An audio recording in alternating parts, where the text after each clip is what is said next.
We are co-creating the world, which means we are not alone in the world, which means that there are other things that are offering us support. And what does it look like to give appreciation and gratitude for the other things that are offering us support? That to me is such a fundamental, foundational aspect of a spiritual practice. Because spirituality acknowledges that we're not here doing this by ourselves. It flies in the face of individualism. It can be hard in the midst of so much violence, oppression, and despair to believe in a just, loving, and compassionate world. I'm also clear that if ever we need a collective hold of that possibility, it is now. Mundane Miracles with Sonya Renee Taylor is a podcast where I share stories, reflections, anecdotes, and epiphanies from my daily existence in an effort to collect evidence that life is truly loving and kind, full of intention, guiding us all toward greater love, grace, and compassion, proving that if we learn to look and listen, we will hear and see that life is indeed unfolding for our highest good. Join me as I share evidence that life is happening on purpose with radical love in service of our highest good, even when it sucks, especially when it sucks.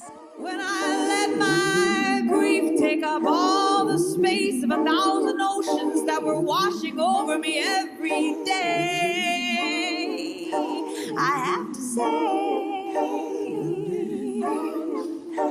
I felt joy, oh boy, I felt unexpected, unusual, surprising waves of joy. Hello, hello, hello. Welcome to another episode of Mundane Miracles with Sonya Renee Taylor, the podcast where we collect evidence that life is indeed happening on purpose with radical love in service of our highest good, even when it sucks, especially when it sucks. And I am your ever humble and grateful host, Sonya Renee Taylor. Hi, folks. Welcome back. I am so glad to be with you again. I love that I'm often recording this podcast from all kinds of various places around the world. That feels important. It feels like it is part of what we're doing, is like collecting evidence from around the world. Like these experiences are happening in all these different places. My last episode was in La Ceja, Colombia. And this episode is coming to you from Palma de Mallorca, Spain. And it's likely that my next episode may be coming from either California or Toronto or Durham, North Carolina. And then you'll get a couple of episodes maybe from Tanzania and Kenya. So yay, I am out in these streets, these global streets, collecting evidence that life is happening on purpose with radical love in service of our highest good. Even when it sucks, especially when it sucks. So this is a listener requested episode after our last episode where I talked about my journey with Grandmother Yahe and shared that the medicine had told me that I didn't really need to be doing that medicine to get the information and wisdom that it was offering, because there were all sorts of modalities that I was already engaged in that was going to help me get there, and that I could take the slower, less intense road, that might actually help me. And so what a gift, what a gift, what a gift. One of the listeners asked me, Sonya, what are your practices and how did they come into being? And I was like, well, that sounds like a perfect episode. So that's what we're going to talk about today is how did I develop a spiritual practice and what does that include? And how am I learning to listen to what life is asking me to do to be in greater alignment with what my soul's assignment is? So the first thing I want to say is that I am predisposed to ritual and spiritual practice. I'm predisposed because I'm a Black American who was raised in the sort of cultural norms of Black America, which also included the church. And although my parents didn't go to church, we always went on Easter, Christmas, Easter. Easter was like the year when the heathens all went to church, and my parents were definitely heathens. They were just teenagers. They were young, 20-something, wilding out, party kids. And so we did go on Easter, and we got our little Easter outfits, and we were cute. But when I went to live with my grandmother, which started when I was 9, my grandmother was a good, saved Christian woman, as was her mother, my great-grandmother. I met a woman here today at the place I'm at in Mallorca, Spain, who smelled just like my great-grandma. Every time I smelled her, I was like, you smell like Josephine. You smell like Josie Bell Taylor. She really did. It was cool. And so I grew up with my grandma going to church, and she went to Shiloh Community Baptist Church. I found Shiloh Community Baptist Church to be about as boring as a church could be. It just was boring, y'all. I don't know what else to say. It was boring. Baptist church can be stiff. It can be reserved. I mean, it was my family's church for a long time. Like, my great grandma's name is on one of the pews. It's that kind of like very much our family's historical church. And they ain't never have the kind of spiritual drama that I was predisposed to by nature of my personality. And so I always felt a little just bored with the messages, bored with the preaching, bored with the music. Like, I was bored. When I was 12, I told my grandma that I didn't like her church. You know, it's funny, as I recount this story, I'm just like, I've always been who I am.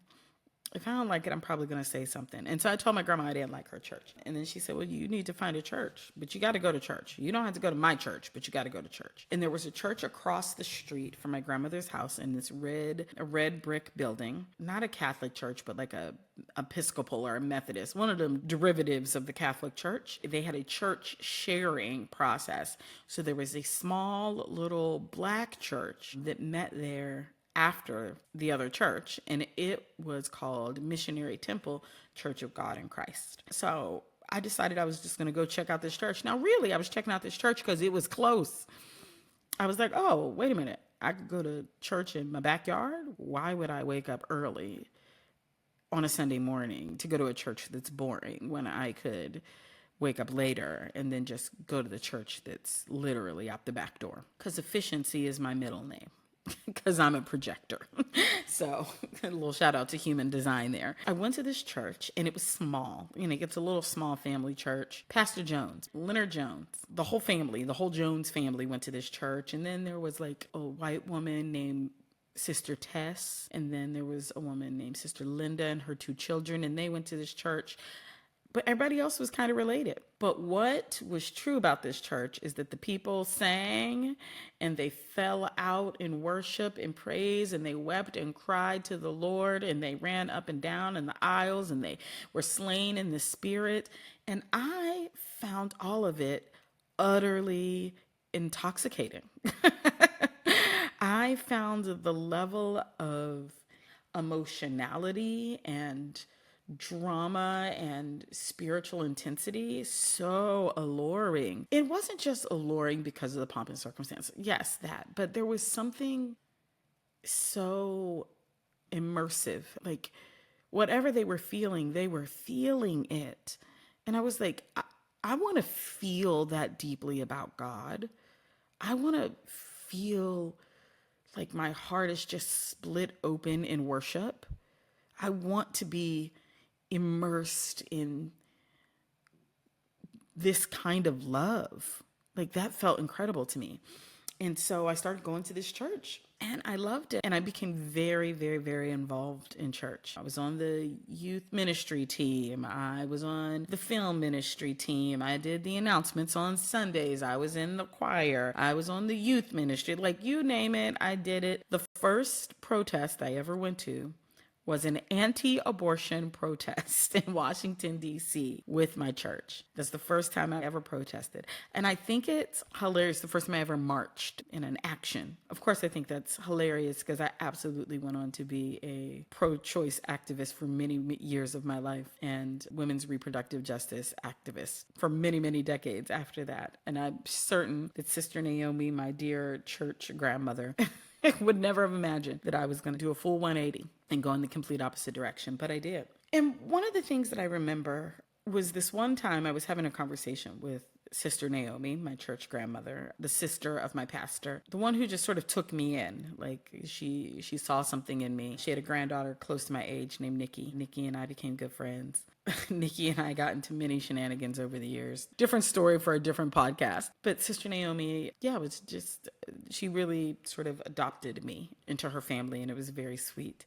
And we were having a conversation, And I was telling her that I believe, by this time I'm 16 or 17. And I'm like, I think there are lots of pathways to God. Like, I don't believe that people who, never heard it. And at this time, I remember in this conversation, I used the example of Hawaii. And in part because in my brain at that time, that was about as far as I could imagine people in Hawaii, which is funny because it's a state. But I was like, so if people were in Hawaii and they believe something different, like, because that's what they know, like no one's ever brought them anything else, they're going to hell, right? I was like, that seems absurd to me. And I was like, I think that each culture probably has its own pathway to God, and that there are lots of pathways to God depending on your culture. And Sister Naomi looked at me so incredulously and was like, you're sounding awfully new agey. And at the time, I didn't know what new agey meant. I was just like, I don't even know what that means, but okay, I guess so. I don't know. And really, what she was pointing out was that I had beliefs that didn't fit neatly into the doctrine of Christianity. But I did have a love for God and a love for whatever source it was, which I defined at the time as God and still do. Although my understanding and conceptualization of God is much larger. It's expansive. It is as expansive as that which we cannot know. But at the time, it was God and Jesus, but I never harmonized with the idea that people were just going to hell because they didn't believe how you believed. That part never made sense to me. But the part that devotion and ritual and a deep emotional connection to the spiritual was a beautiful gift and a thing that we should absolutely aspire to and want, that never left me.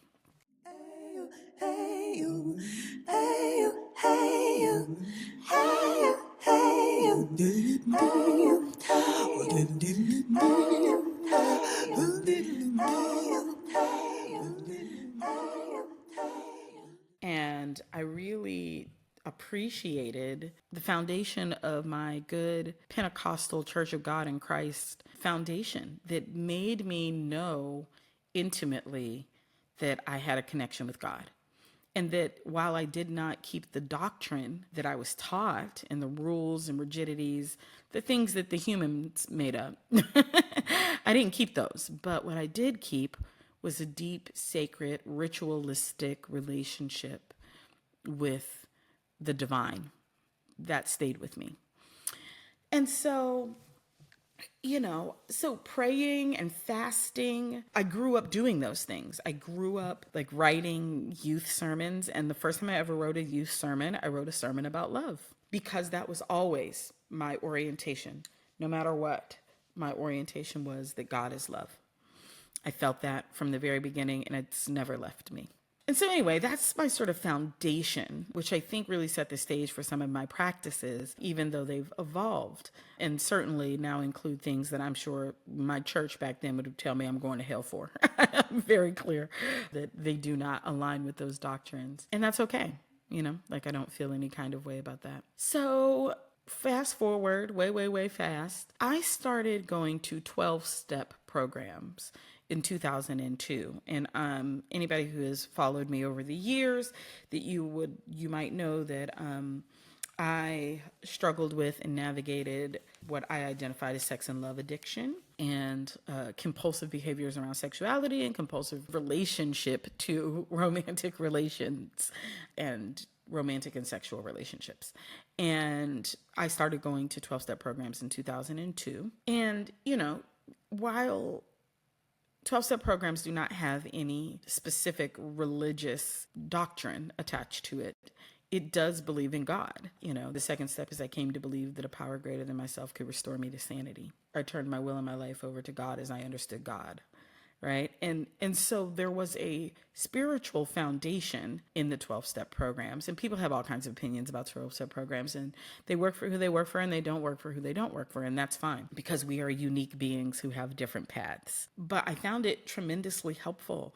And what I loved about it, again, as a person who's oriented towards ritual, it was very ritualistic in that there's a structure whose foundation was rooted in spiritual transformation as its primary modality for change. And I was like, yeah, that.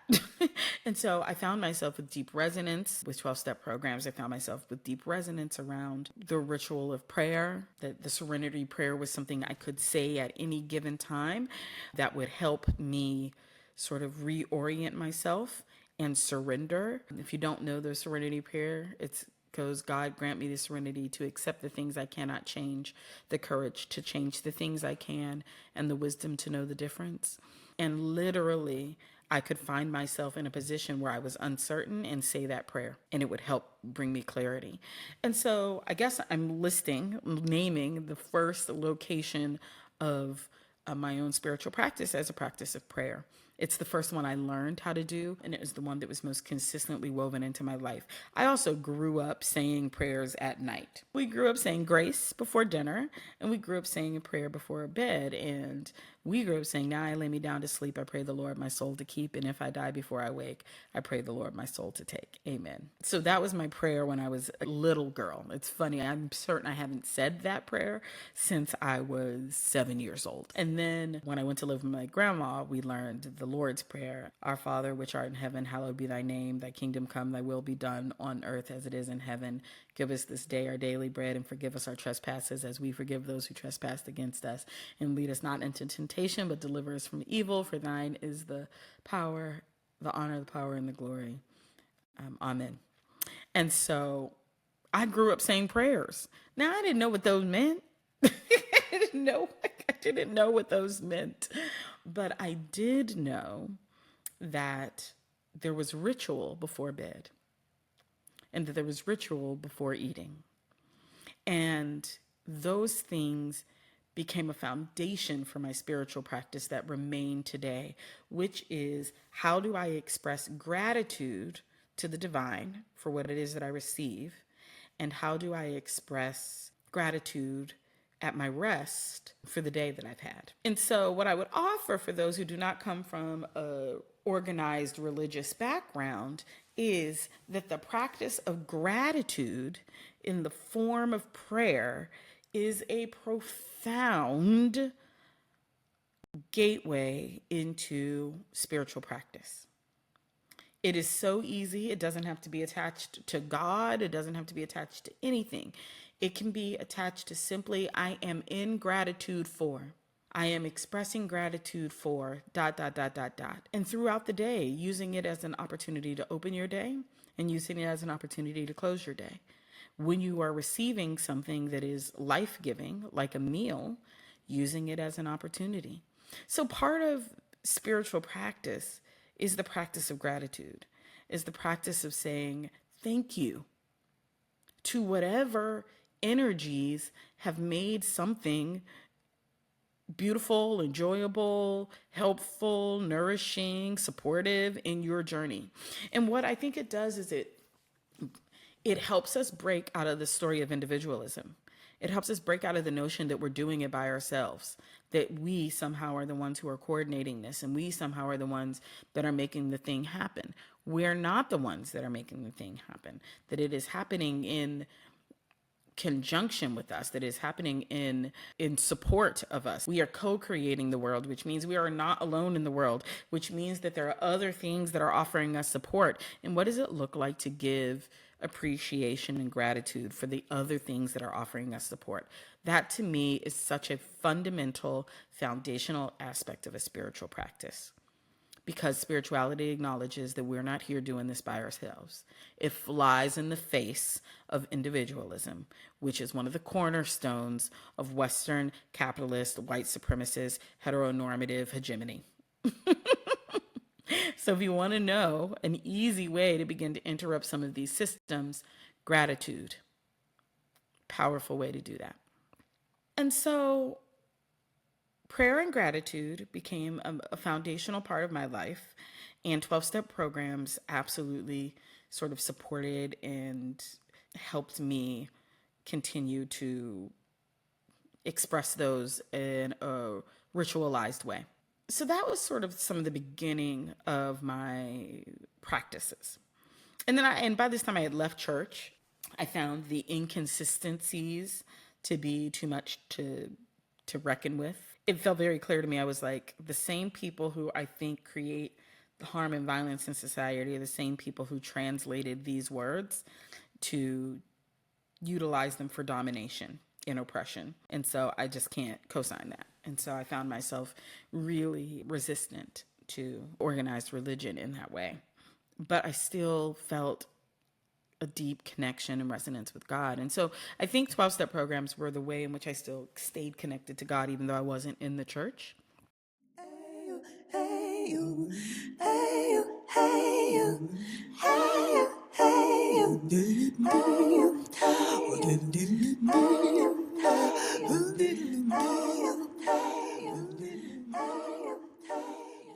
After 12-step, therapy. Therapy. And I just so happened, and I say just so happened, and I don't really believe things just so happen. I believe life happens on purpose with radical love in service of our highest good. And with that belief, I ended up with a therapist who was a Buddhist practitioner since she was a teenager. And at this point, she was in her 50s when she became a therapist. Shout out Dr. Jocelyn Bronte, my therapist for the last 13 years, nonstop. And I didn't know at the time that my therapist did a lot of focus work around helping people awaken in the ways in which Buddhism talks about awakening, which is when the illusion of separation falls away and we return to a state of pure awareness and unification with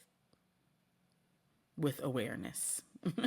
Drop into source, right? And so, in my particular cosmological worldview, source is God. It is the essence of God. It is touching the essence of God. Awareness is touching the essence of God. The void is touching the essence of God. When I talk about the universe, I'm talking about the essence of God. I'm talking about the point from whence all other points come, and that energetic, vibrational frequency, which I define as God, and I think people can define as whatever they feel comfortable defining it as. But my therapist was helping me deal with the trauma that was keeping me separated from access to that part of myself, from the divine in me that has the ability to connect.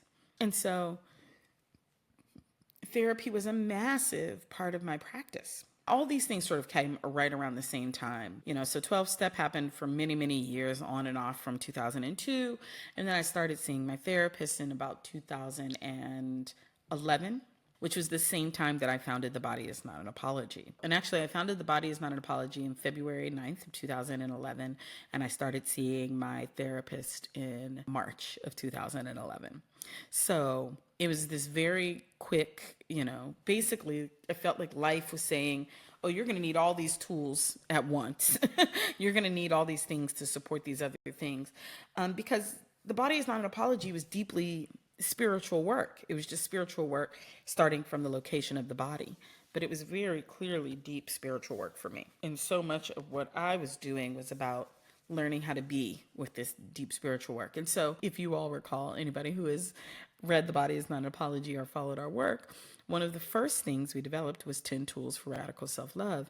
And the 10 tools for radical self-love always included practices that helped to ground some of the teachings of radical self-love. And so one of the 10 tools was meditation with a mantra. And again, these tools sort of came through me the same way The Body Is Not an Apology came through me. And so I began a meditation practice.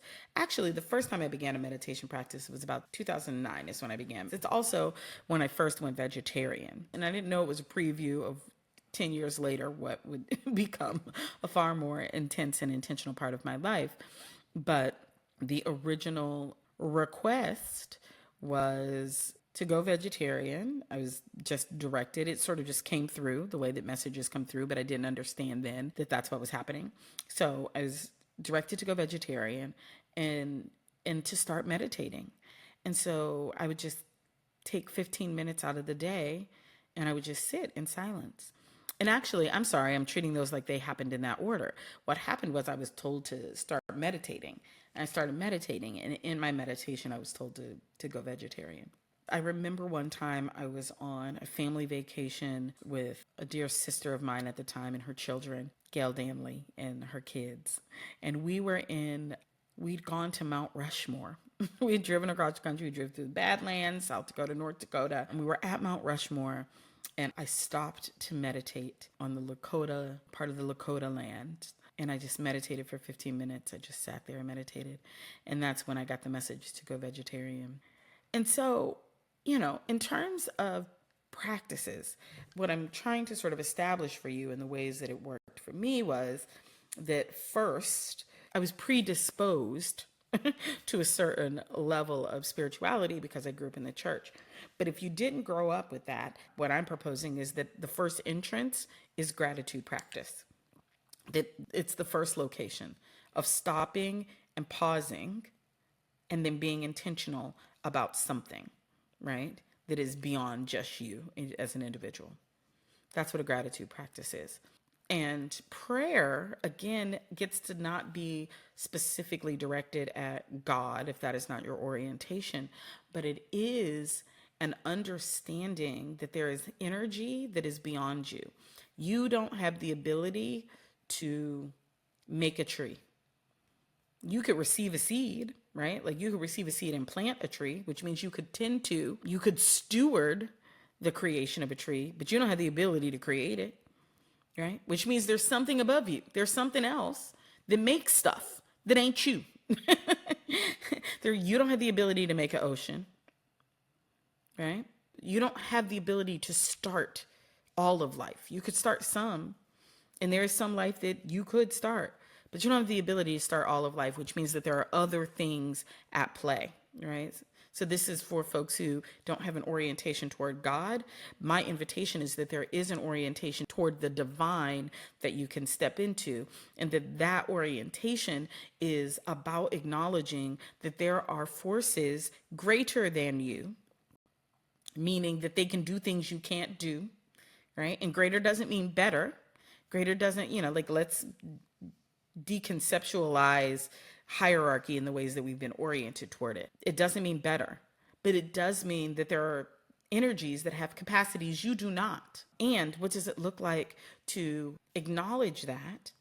And then to acknowledge that you have a relationship to that. You don't have the ability to make an acorn, right? You don't have the ability to create that from seed, right? But should that acorn grow into a tree, that then is one of the essential aspects that provides oxygen for you to live, which means that that energy is part of your survival. So what does it look like to be in the practice of expressing gratitude for that? Boom. So then a meditation practice came after that. So we had a gratitude practice first, then we had a prayer practice, then a meditation practice came, right? And that meditation practice was about just getting quiet. One of the things that I heard was like, prayer is how you ask the question, and meditation is how you listen for the answer. And I really loved it. I can't remember who said it, so shout out to whoever you were who said that. I'm thinking of Ebony Janice telling us to cite our sources, and I'm like, I can't remember where the source was, but I can tell you it wasn't mine, so if somebody knows where it came from, let me know. So yeah, it was this invitation to explore and hear what life was trying to say to me when I got quiet. When I was able to stop all this mind chatter that was happening all the time, I could get quiet enough to hear what life was trying to say to me. And so meditation really helped me begin that practice. And then therapy allowed me to get quiet enough. Like, part of the reason that meditation is difficult is because we have so much mind chatter. And so much of the mind chatter is a function of our untended to trauma. Part of what we are ruminating on are the things that we've been ruminating on because they are pain points that haven't been dealt with. They are energies that we have suppressed. They are things that we have pushed down inside of us that then are constantly trying to come up through our thoughts or through our actions. But if we actually go and tend to them, we create energetic spaciousness. And inside of that energetic spaciousness, we can hear things that are beyond us. So one of the things that I always say is feeling is the access to our spiritual wisdom, because our emotions allow us to understand what inside of us has not been tended to. Our feelings are letting us know that something has happened, right? That activates something inside of us. And generally, that activation is a function, not all the time, but oftentimes, of something that is untended in us. And once we heal it, once we feel it and heal it, we create energetic spaciousness, which means we are a clearer channel for the divine in the form of trees, in the form of bees, in the form of oceans, in the form of energies that are beyond this realm to communicate with us. Because we're not so full of our own shit, quite literally. And so therapy is an incredibly important part of my healing journey that allowed me greater access to the spiritual realm and to spiritual practice.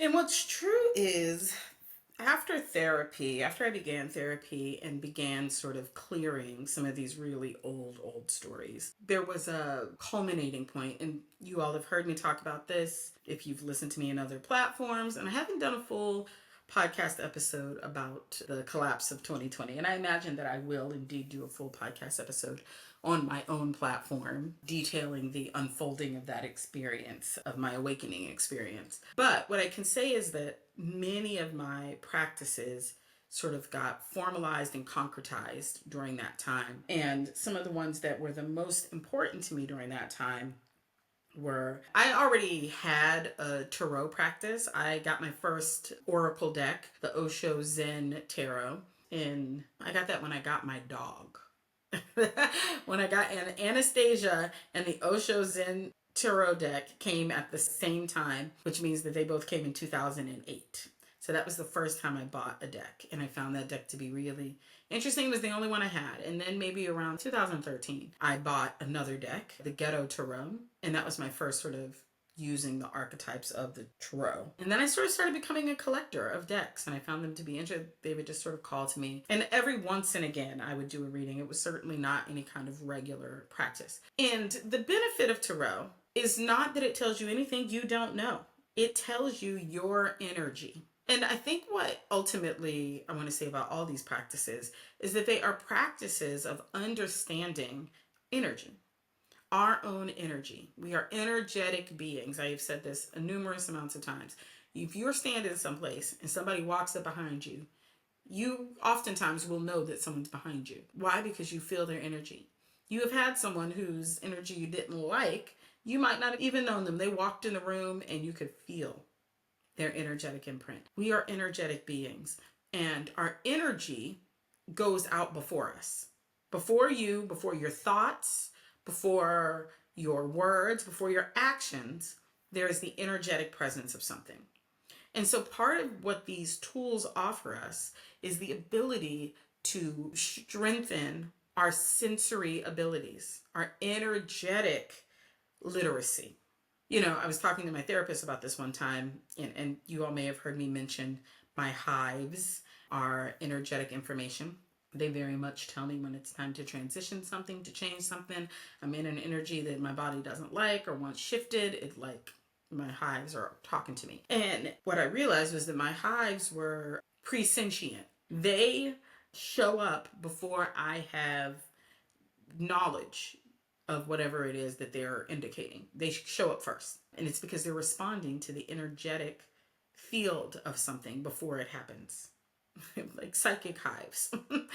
And my therapist was like, right, I imagine that before we developed all these technologies, in order to function, like you had to have heightened sensory awareness. You had to be able to sense if a saber-toothed tiger, or a wild animal was in your vicinity. You had to be able to sense if, one, to survive it, but also if you were hunting, right? There were ways in which our sensory abilities were far more heightened before technology dulled them and then made us over reliant on technological sensory abilities rather than our innate sensory abilities. And our sensory abilities are just about actually being able to understand and move with and detect and navigate energy.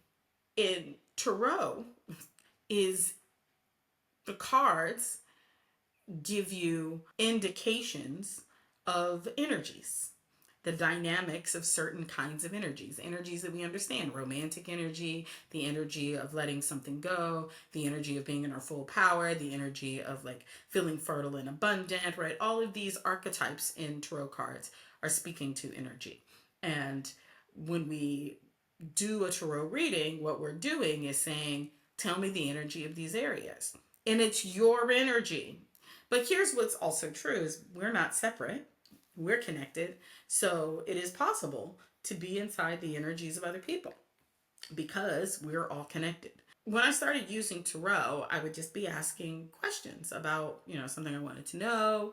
But what is true about, I will offer certainly about tarot and astrology as two of the tools in my tool belt, is that they can all become things that make us over reliant on external things. Again, it's just reading your energy, and you have the ability to connect to your own energy. You do not need cards to tell you your energy. You could take that same question into meditation and prayer and get quiet and get the same answers. Promise you.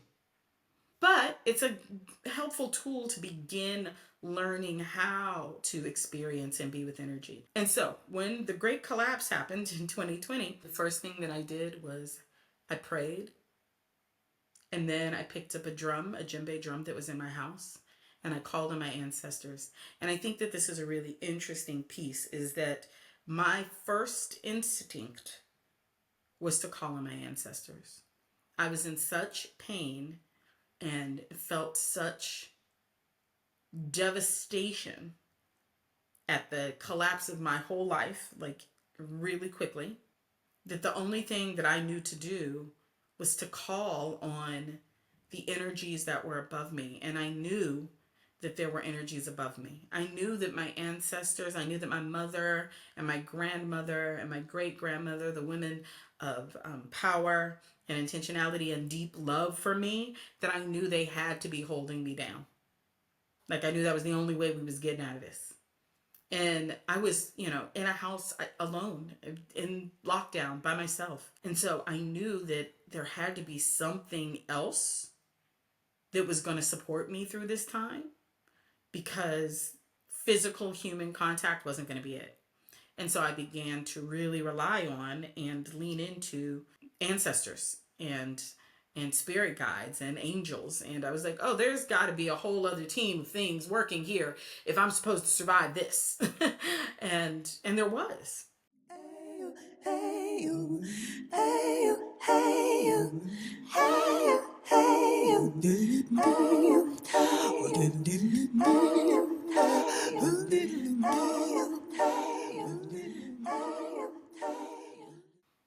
And those energies began being very present for me. And so the other practice is ancestor veneration. And there are many, many, many, many spiritual practices and ideologies and orientations that utilize ancestor veneration, which is simply that those who have gone on before us have wisdom for us.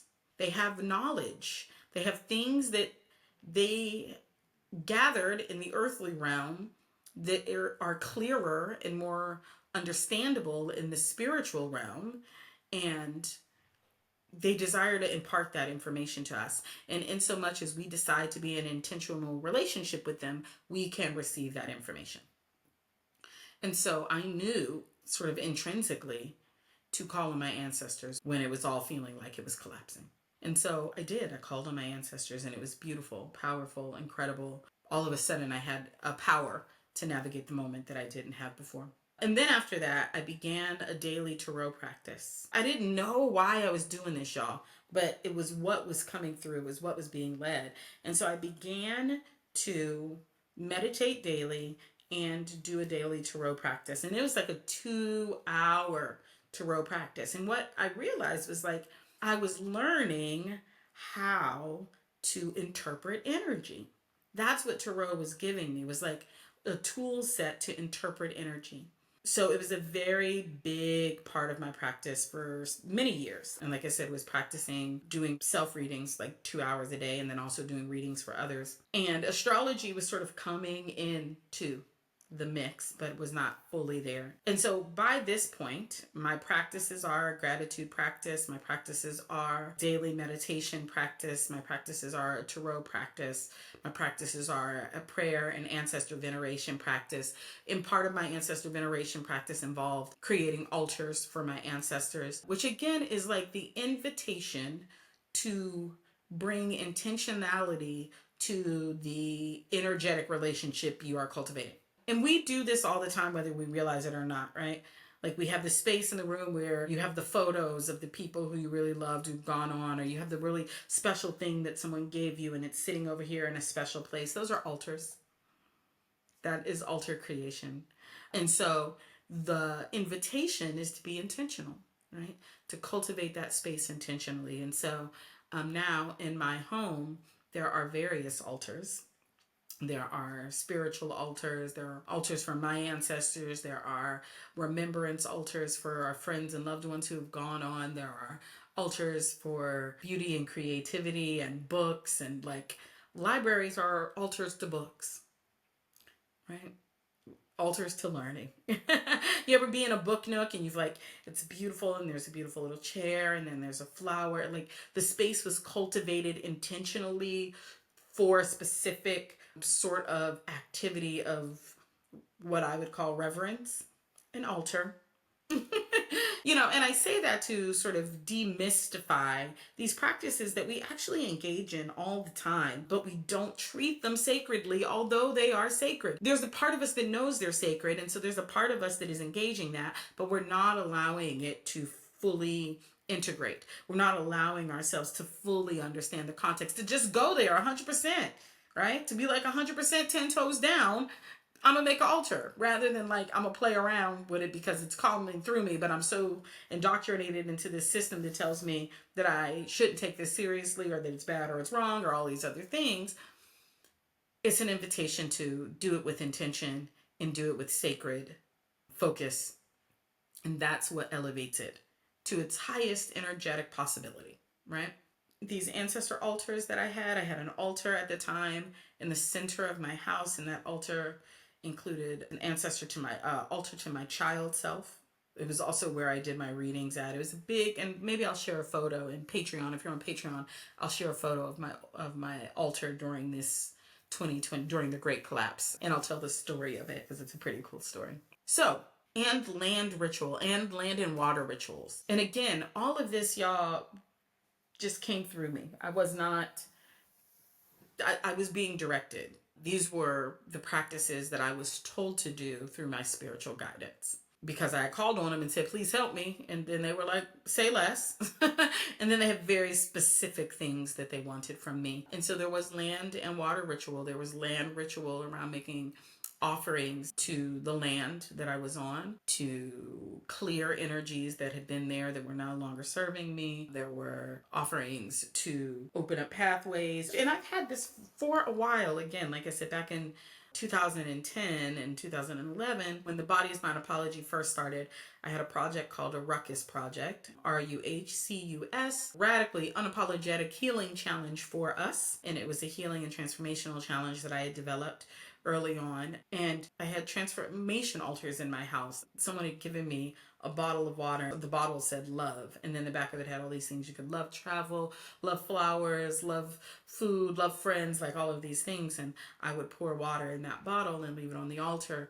And then I would say my prayers there at night, and I would drink from my love bottle. So again, these were just directed through me, right? It was not, I had to go someplace and study this thing. I think that's what I'm trying to convey to y'all. I didn't go someplace and study something. And for some folks, that's good and useful and necessary. And that is also part of my journey. But at the time, I was letting myself be guided to the expressions that wanted to come through me. RUHCUS as a healing project involved first an honoring and acceptance ceremony. It first involved saying, what is this thing I'm grappling with? And how do I first give love and honor to the creation of it in me? Understanding that it was obviously here to teach me something. And can I have a relationship, a loving relationship to this difficult thing as I ask to transform it, right? And then 30-day ritual of being in the practice of a new belief and creating an affirmation. So these are the, like, when people say, like, what's your practice? It's been all the practices, all the practices, all the tools over time, and trusting yourself that you have access to this, you know, like this can come through you. And so following that instinct in you that says, oh, I want to explore this, following that instinct, y'all, letting yourself follow it. Hey, you, hey, you, hey, you, hey, you, hey, you, hey, you,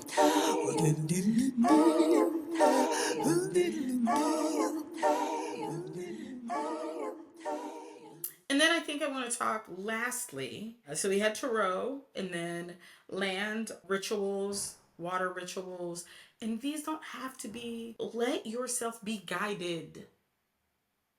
Let yourself be guided. Go to a body of water and then ask it, what can I give you? You know, I went to a tree once and I said, what do you want? And the tree said, your grief. And I knew that I was just supposed to water that tree with my tears. And that was the ritual. That was the practice. And I knew that because I was willing to ask. So part of what this means is that you have to ask questions that are out of your normative experience. You have to ask questions that presume that there is wisdom and knowledge in all of life, and that it's actually just waiting for you to ask it. That tree is waiting for you to ask it. That flower is waiting for you to ask it. That ocean is waiting for you to ask it, right? Everything has information for us. And so I think orienting it from that location can be helpful. In 2022 is when I began sort of my deep study of astrology, which absolutely is a deep part of my spiritual practice, because my natal chart has key information for how I can be in alignment with my own spiritual evolution and what path is the easiest path. What is life asking me to do to have a greater alignment with what my soul came here to do? How do I continue to move with less energetic resistance towards what my soul came here to do? And astrology has been a massive tool for that. But I think the challenge is, the invitation is, that we use astrology to do 3D shit. Tell me how to find a partner. When can I look for my best job? You know, like we're using it to navigate this 3D world. And I would offer that it is an incredible spiritual tool if we ask the questions of our chart that are about transcending the material world and becoming more and more aligned with our spiritual selves and what our souls came here to do. And one of the things I've been saying in my readings lately is there's Sonya the personality, and then there's my soul. And the space between those things is called suffering.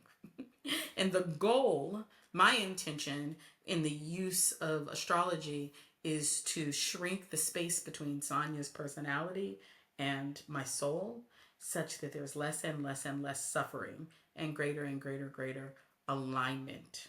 That's the goal. And so astrology has been a powerful tool. I use less tarot, in part because, you know, astrology and tarot, both I've had to have taken breaks from because I was over reliant on them and it was getting me to not listen. It was like, actually, you know this information, and right now you're just pretending like the only way you can access it is through these cards, or you're pretending like the only way you can access it is through this transit that's coming up. And that's not true. And so we're going to pull back from that. And so Tarot has very much fallen away. I read very infrequently these days. And astrology, I stopped looking at the daily transits. I know when a transit is happening because I feel it. And I can generally feel it and tell you what planets are moving because they have energetic imprints that I am very sensitive to now. So I know when something's moving. But needing to know them in advance doesn't serve me. For other people, it's helpful. When I know too many things in advance, I can start to ruminate and then try to control the outcomes or fret about how I think it's going to play out. And I forget that I actually have power and co-creation skills. And so we don't do that anymore. I think the last thing that I want to say about my own practices and the process of creating practices, and that really is what's true. I have been on a pathless path for most, like I got sort of jump started into Christianity and then ended up with a 13-year relationship with a Buddhist teacher / my therapist, and have touched on many other modalities since then. And I am not here to tell you which modality is right for you. You may be called to a path that is specific. What I can offer is that getting quiet enough to listen to your own inner knowing, getting quiet enough to listen to all of the offerings of life that give us information, and then expressing gratitude and love are some of the key foundational ways to begin to transform your life. It changes what you resonate with and what resonates with you. And when we change what we resonate with and what resonates with us, we open different doors. New possibilities become available to us because we have different locations we're looking in. It really is about our resonance. I have spent time with archangels, spirit guides, like all of those things. And, in my sort of cosmological view has space for all of that. But the consistent, regular practice of meditation, prayer, gratitude, and what I've moved into recently, which has been incredibly helpful, is movement-based practice. It makes me understand why yoga is such a powerful spiritual tool, because so much of what we're being asked to move is lodged in our bodies. We're seeing more and more research around this, embodiment. The Embodiment Institute is doing work around this, somatics work. People like Bessel van de Klerk, The Body Keeps the Score. There's a reason why I was called to do work around the body, and it's because so much of what it is we're working through and trying to understand is in our bodies. And so there's a real invitation to let ourselves be in our bodies. And so I have a movement practice. I meditate, and then I stretch and intentionally unlock the energy that's in my body. And then I go into prayer. And that's my morning practice every single day.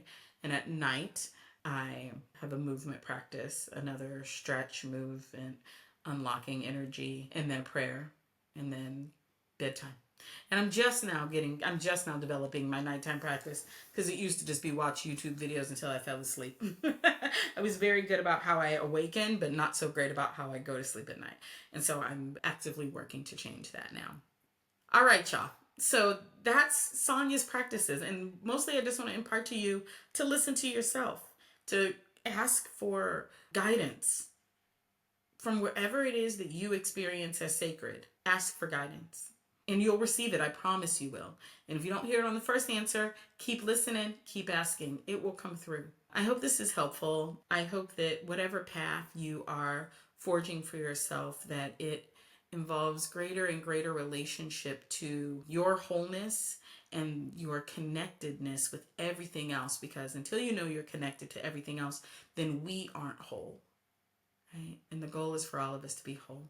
I will see you all in a couple of weeks. As always, please like, share, subscribe, tell 15, 25 good friends that they need to be listening to Mundane Miracles with Sonya Renee Taylor, because we are over here doing what? Collecting evidence that life is happening on purpose, with radical love, in service of our highest good, even when it sucks, especially when it sucks. I'm sending you all so much love. Mwah! Have an amazing rest of your week. Bye. You think you are dying, but you are being born. Mundane Miracles with Sonya Renee Taylor is produced by Sonya Renee Taylor, edited by Dr. Shannon Weber. Our opening music is Joy and Grief by Sean and Abigail Bingson of the Bingsons. Our closing song is Dying by the Bingsons. Join us in the ritual of collecting evidence by rating, commenting, and subscribing to Mundane Miracles on Spotify, Apple Music, YouTube, or wherever you get your podcasts. You can get early access to episodes and support our radical love work by becoming a member on Patreon at patreon.com/Sonya Renee Taylor. That's patreon.com/Sonya Renee Taylor.